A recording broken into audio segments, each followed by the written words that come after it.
आपका इंटरव्यू 20 तारीख को है यूपीएससी में? जी सर। आप दिल्ली में रहती हैं या दिल्ली आई हैं स्पेशली?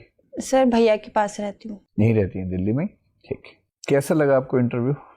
सर ठीक ठाक सा लगा। ठीक ठाक मतलब कितने नंबर मिलने चाहिए आपको इस इंटरव्यू में?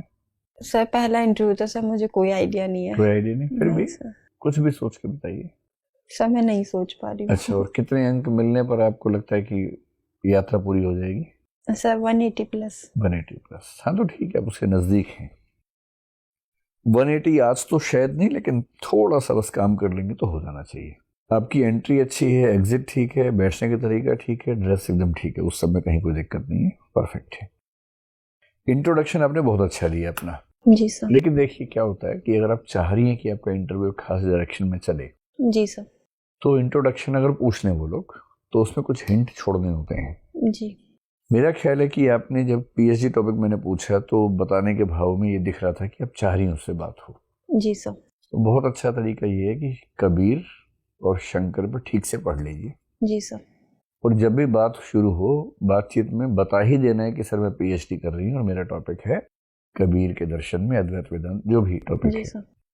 ताकि उनको दो हिंट मिल जाए कि कबीर और अद्वैत पर बात कर सकते हैं। और वो बेचारे वो भूखे होते हैं कि कुछ हिंट मिले तो हम उससे पूछेंगे, क्योंकि उनके पास सवाल खत्म हो जाते हैं। जी सर। लेकिन जैसे ही आप फिलोसफी में कह रही हैं, एक तो आप बचपन से फिलोसफी पढ़ रही हैं, आपने ग्रेजुएशन भी किया, मास्टर्स किया, पीएचडी, नेट है, जेआरएफ है, ऑप्शनल है। जी सर। तो मैंने जब आपसे अद्वैत पूछा तो हो क्या रहा है कि आपको शायद किसी ने सलाह दी है कि बहुत सोच समझ के बोलना, थोड़ा रुक रुक के बोलना, थोड़ा पॉज लेके बोलना। जी सर। तो पॉज लेके बोलना अच्छी बात है, लेकिन केवल उन प्रश्नों में जहां कुछ नया आपसे पूछा गया है और कुछ सोच के जवाब देना है। जी सर। कई बच्चे क्या करते हैं, उनसे नाम भी पूछो तो 3 सेकंड सोचते हैं पहले, फिर नाम का जवाब देते हैं, तो वहां वो पॉज चुभता है। जी सर। तो आप शंकर के सवाल में अगर एक लंबा गैप लेके फिर बोलेंगे तो ये भाव मन में आएगा कि इतना गैप क्यों ले रही हैं, आपको तो पता होना चाहिए टिप्स पे। जी सर। तो जिन प्रश्नों में पॉज की जरूरत नहीं है वहां आपको पॉज नहीं लेना है, तुरंत जवाब देना है। शंकराचार्य में जैसे आपने बाद में बताया, पारमार्थिक व्यावहारिक प्रातिभाषिक अच्छा बताया। शंकर नागार्जुन भी अंत में 1-2 बार कुरेदने के बाद ठीक बताया। कबीर पर मैं पूछ नहीं पाया, मेरा ख्याल है कि आपने पढ़ा ही होगा, देख लीजिएगा ठीक तरीके से। एक्सप्रेशन में यही एक तो पॉज वाला मामला है। ऐसा जहां आप अच्छे आंसर दे रही है वहां फ्लो आपका बड़ा अच्छा हो जाता है। जैसे इंटरनेट ऑफ थिंग्स में आपने बड़ा अच्छा आंसर दिया और फ्लो भी आपका अच्छा हो गया। सॉरी कहने का आपका तरीका अच्छा है, पॉजिटिव है। आप बोलती हैं कि मैं देखूंगी इसके बारे में, इसका मतलब ये दिखाना कि हाँ मुझे पढ़ने की जरूरत है, तो ये constructive way of saying sorry है, ये अच्छा है। लंबी भूमिकाएं बांधने से बचना है। जैसे एक सवाल पूछा गया कि जयपुर में 5 स्थान देखने हैं तो क्या देखने चाहिए, आपने पहले 5-6 सेकंड सोचा, अपने शहर के बारे में सोचा, फिर आपने शुरू में 2 लाइनें राष्ट्र के नाम संदेश की तरह से बताई कि जयपुर जो है देश का एक बड़ा अच्छा इलाका है, गुलाबी नगरी है, इसमें घूमना बहुत ज़रूरी है। और फिर अब बताना शुरू करती हूँ कि मैं कहाँ घूमना चाहूँगी।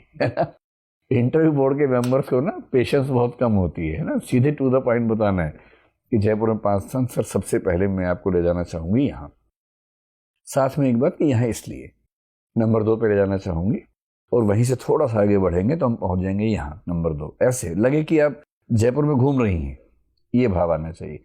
तो लंबी भूमिका एकदम नहीं बांधनी है, सीधे पॉइंट पे आना है। रिलीजियस एक्सक्लूसिवनेस का आपने जिक्र किया, धार्मिक व्यावर्तवाद का।